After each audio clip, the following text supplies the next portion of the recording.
Hey everyone, it's Jason, and this is your midweek cruise news update. And a tsunami warning forced a cruise ship to leave the port of call early, potentially leaving passengers behind. And the 8 passengers who missed the Norwegian Dawn in Sao Tome took a twist that I did not see coming. So cruise story number 1, imagine you're in this situation, what would you've done? So if you haven't heard, there was a major earthquake 7.4 in Taiwan. Some of the images are unreal. Buildings are toppled over. Well, it triggered tsunami warnings in the region, including Naha and Okinawa, Japan, which are susceptible to tsunamis. Well, the Celebrity Millennium at the time was docked in Naha, Japan, and they were forced to leave. Now, if you have never seen any of the 2011 Japan tsunami stuff, it's unreal. And you understand why they were forced to leave. And they were one of the ships, here's a picture of it, one of the last ships to leave. Because it's being reported that there was passengers still on the island. Can you imagine that captain? How sick he must have felt leaving his passengers behind. And 2, can you imagine being a passenger and you're hearing these sirens go off? They're like tornado warning sirens. Another language, you probably don't really understand what's going on. You're told you need to go to higher ground, and you're watching that ship sail off without you. That must have been a sickening feeling. So at the time when they left, it was a tsunami warning, and it was at 9 feet they thought the seas would go up. Well, then they downgraded it to a tsunami advisory, 1.5 feet. And now it just expired. So I'm recording this in the evening on Tuesday night. So I'm glad that it's expired and they were able to turn around and go back to port, potentially picking up any passengers. What an unreal situation. What would you have done if that would have happened to you? Would you have stayed calm, cool, and collected? Or would you have lost your mind? I probably would have lost my mind, and my wife would have said, chill out, we'll be okay, let's head to higher ground. Let me know what you would have done. So cruise story number 2, and I think this is unacceptable because it's happening more and more. And it's almost like the cruise lines have become like the airlines and overbooked their cruises. So this was from the Genting Dream. 50 passengers missed the cruise ship because they overbooked the ship. Now, I'm sure you don't know or you may not be aware of what the Genting Dream is, and they're by World Resort Cruises. It's a 150,000-ton vessel, so this is not a small cruise ship. It's actually based off Norwegian's Breakaway class, so that kind of gives you a picture there. Big ship. Well, what happened is passengers, they had to have all aboard by 8 o'clock. So people are in line, they're waiting to get on board. They said it was really going slow. 7 p.m., a number of passengers are pulled out of line and put into a different room. And they're told, we're not sure we're going to have room for you.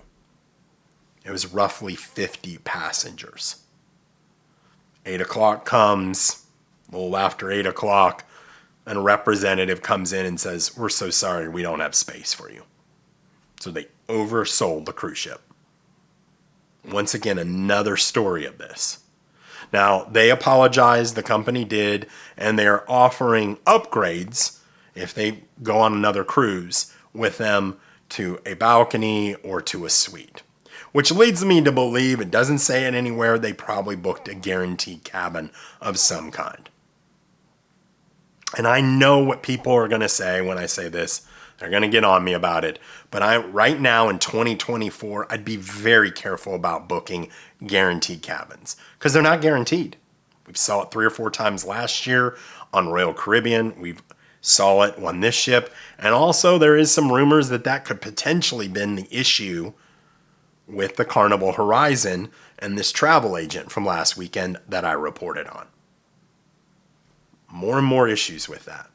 Now, I know there's a huge price difference because I was looking at a balcony on Royal Caribbean and the pricing came up for a guaranteed versus a assigned, and it was significant. But you may want to just think about when you're cruising, because this was over the weekend for a hot time of year. So spring break, holidays, Christmas. Think about when you're booking and should you really book a guaranteed cabin. Let me know what you guys would have done. I think it's just unacceptable that cruise lines are doing this. It really does feel like they're becoming like the airlines with this. The only problem is the airlines have maybe another flight in 2 hours.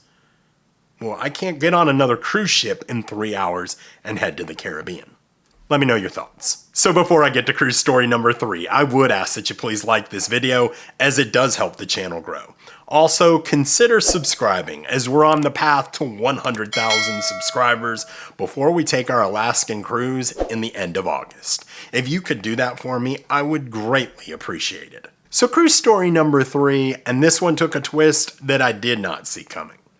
So the 8 passengers that missed the cruise ship, the Norwegian Dawn, in Sao Tome, that remote island off the African coast. It's been all over the news. Well, there was actually a 9th passenger. So this 9th passenger had a medical emergency. She was on a ship-sponsored excursion, did not feel well, went to the medical center, and they evaluated her and felt she was having a stroke.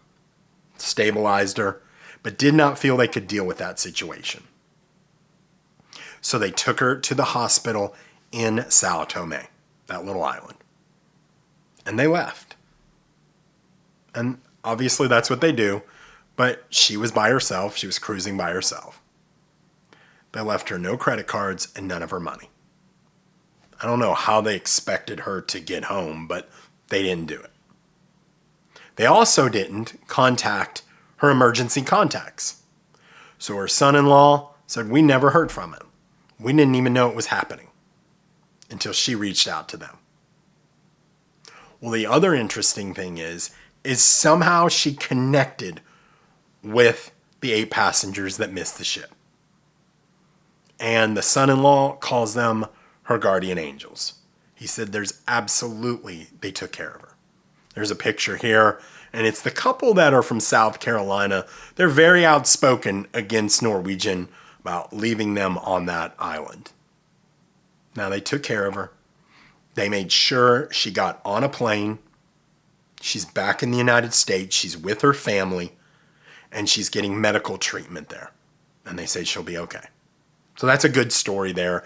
What an interesting thing is, yes, those 8 people missed the ship, but they probably saved her life. Now, the update on those 8 passengers is they were going to the next port of call, which is Gambia. Well, unfortunately, the tides were too low and the ship could not get into the port of call. So here they're in Gambia and they can't get on the ship again. Well, Norwegian did the right thing here and they paid for them to get to Senegal, the next port of call. And I'm happy to report those 8 passengers are back on the ship. So the 8 passengers are on the ship and the 80-year-old woman that was having the stroke-like symptoms, she's back home. So good story all in all, but what a crazy twist there. Did not see that one coming. So I appreciate your support. Thank you so much for watching. And until I talk to you next week, happy cruising.